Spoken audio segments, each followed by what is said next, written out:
Pasirodo, žonglieriai itin vertinti senosiuose egiptiečių, kinų, indų, graikų ir romėnų civilizacijose, tačiau pavojingais raganiais vadinti viduramžiais.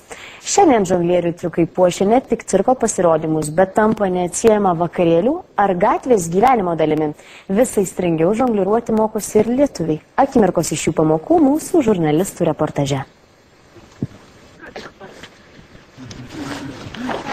Vilnietis Mantas dabar į orą mėtantis diabolą skirtingais įrankiais žongliruoja 8 metus. Pirmą kartą žongliruoti obuoliais jis pabandė 16, o profesionaliai išmokti žongliruoti jį įkvėpė gatvės žonglierius Amsterdame. Kiekvieną antradienio vakarą Vilniaus Sereikiškių parke aplink Mantą į žongliravimo jau ir duoną valgantį būrėsi bendraminčiai ir naujokai. Pirmosiomis pavasario dienomis prasidėjus žongliravimo sezonui, čia susirenka apie 10 žmonių. Tačiau vasaros viduryje pievelėje daiktus į orą jų mėto visas pusšimtis. Kartu yra žymiai linksmiau žongliruoti.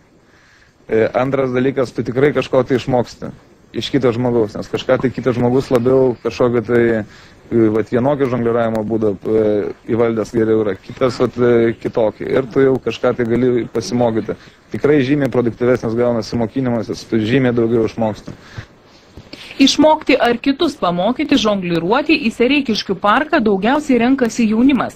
Tačiau anot Manto mokyti žongliruoti gali jau ir 4-5 vaikai, taip pat ir gerokai vyresni entuziastai.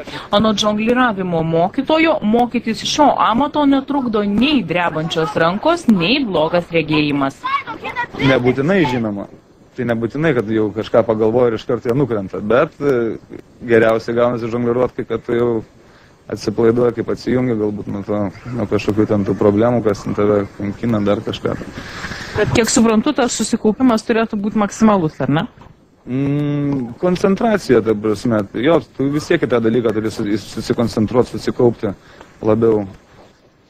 Kiekvieną savaitę pažongliruoti į parką susirenkantis bendraminčiai tvirtina, kad vėsokais pavasario vakarais tai puikiai šilumos ir sporto dozė.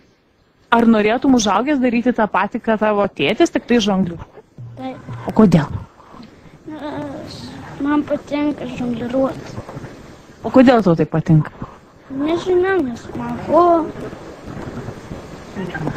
Sportuoju. Mano šitie instrumentai vadinasi pojai. Tai yra tiesiog, galbūt galima į kojinę įsidėti, kažkas panašaus, jeigu namų darbam pasidaryti. Į kojinę tiesiog galima įsiberti grikių, miltų, smėlio paprasčiausiai, pradžiamokslėm. O šiaip yra ir ugniniai, yra šviečiantis. Saulė artėjant prie laidos neoficialaus žonglierių klubo nariai žongliruoja štai taip. Ir nors į parką šį vakarą ateiti kviečiami ir tie, kurie nori pabandyti išmokti žongliruoti, prie ugnies jiems prisiliesti nebus leista. Anot žonglierių, žongliruodami su ugnimi, nudega ar drabužius apsisvilina net ir patys profesionaliausi.